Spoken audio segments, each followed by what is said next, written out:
بزرگان دین تو ان کی تکفیر اور تفسیر سے منع کرتے رہے، وہ تو کف نشان کا حکم دیتے رہے۔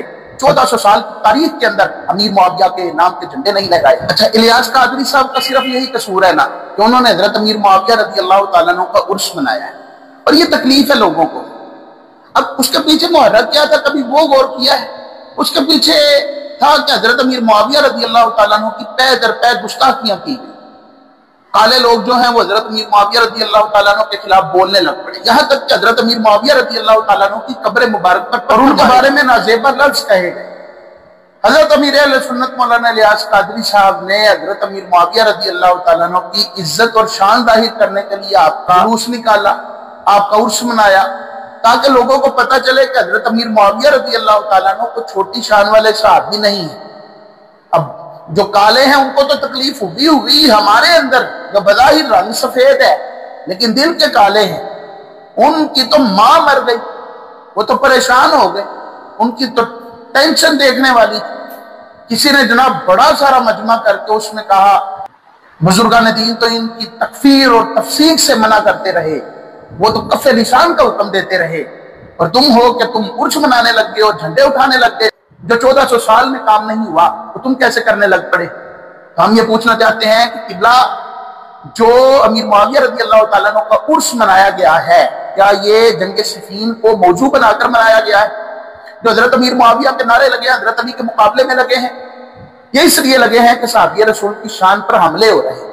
پھر دل کے کالے جو ہیں ان کی وہ سیاہی جو ہے وہ بڑھتی چلی گئی، ظاہر ہوتی چلی گئی، اور پھر کرتے کرتے اس مقام پر پہنچے کہ اب میں نے ایک اشتہار دیکھا ہے کہ عرس سیدنا عمار بن یاسر رضی اللہ تعالی عنہ، اللہ اکبر کبیرہ۔ ہم مبارکباد دیتے ہیں مفتی حنیف قریشی کو، مفتی حنیف قریشی صاحب مبارک ہو، آپ نے عرس عمار بن یاسر منانے کا ارادہ کیا ہے۔ چلو کوئی تو توفیق ملی نا، کسی صحابی سے تو آپ کو محبت ہے، کسی کے ساتھ تو ہے نا۔ آپ نے جناب ابو بکر کو نہیں چھوڑا، حضرت امیر معاویہ کو نہیں چھوڑا، کسی سے تو محبت ہے نا۔ اچھا، ایک ہی بولی پکڑی ہوئی ہے رافضیوں والی، اور بس وہی بات کرتے جا رہے ہیں جو رافضی کرتے۔ اللہ کے بندے، ہمیں تو کچھ ہی ہے کہ سیدنا عمار بن یاسر رضی اللہ تعالیٰ عنہ کا عرس منایا جائے، ہم تو راضی ہو رہے ہیں، اس بات سے ہمیں بڑی خوشی ہے۔ اور ہم یہ کہنا چاہتے ہیں کہ حضرت عمار بن یاسر رضی اللہ تعالیٰ عنہ بڑے جلیل القدر صحابی ہیں۔ ان کی ماں وہ ماں ہے جس نے اسلام کے لیے سب سے پہلے اپنی شہادت دی ہے، سب سے پہلے دنیا سے رخصت ہوئی، اپنی جان کا نذرانہ پیش کیا ہے۔ ان کے والد صاحب اسلام کے لیے قربانیاں دیتے رہے، یہ خود اسلام کے لیے قربانیاں دیتے رہے۔ ہم تو ان کو مانتے ہیں، ہمیں تو خوشی ہو رہی ہے کہ کوئی ان کا عرس منائے۔ ہم تو بالکل بھی یہ نہیں کہیں گے کہ جناب ایسا ہو گیا تو ویسا ہو گیا، ہم آپ کو مبارکباد پیش کرتے ہیں۔ ٹینشن ہے نا وہ اس چیز کی ہے کہ آپ کی جو طبیعت ہے نا وہ صحابہ کرام علیہم رضوان کی گستاخی سے بھری ہوئی ہے۔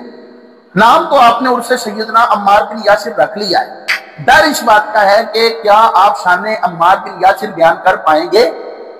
ایسا نہ ہو کہ آپ بھی گھوم کے اپنے اسی منصب پر جا پہنچے جہاں پر آپ کی سوئی اٹک جاتی ہے۔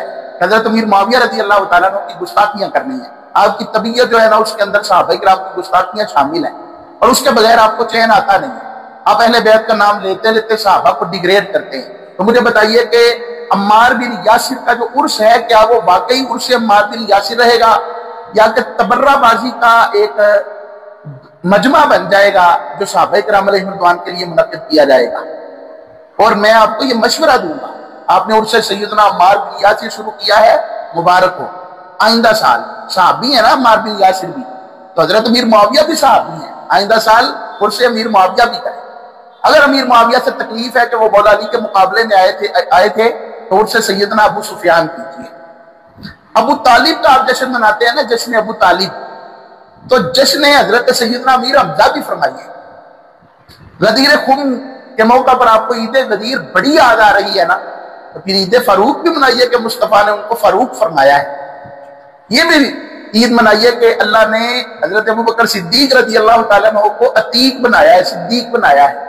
حضرت عثمان رضی اللہ تعالیٰ عنہ کا عرس ذوالنورین بھی بنائیے کہ مصطفیٰ نے ان کو دو نوروں والا کہا ہے۔ پھر آگے چلیے تو ابر الامہ کا جو ہے وہ بھی آپ خوشی کا دن منائیے، یہ بھی عید بنا دیجئے نا، جہاں جہاں جس کے لیے جو اعلان ہوا اس کو عید بنا کر اپنے اپنے دھڑے قائم کر لیجئے۔ غیروں کی بولی بول کر آخر آپ کیا ثابت کرنا چاہتے ہیں؟ آپ یہ چاہتے ہیں کہ اہل سنت و جماعت کے اندر کالی بھیڑیں گھس جائیں اور وہ نظریات جو صحابہ کے نہیں تھے، جو اہل بیت کے نہیں تھے، وہ اہل سنت کے اندر داخل کر لیں؟ ایسا نہیں ہو سکتا۔ عرس عمار بن یاسر بھی منائیں، عرس امیر معاویہ بھی منائیں، عرس سیدہ عائشہ بھی منائیں، عرس سیدہ فاطمہ بھی منائیں، عرس حسنین کریمین بھی منائیں، عرس ابو سفیان بھی منائیں۔ ہم سارے عرس منانے کی آپ کو دعوت دیتے ہیں۔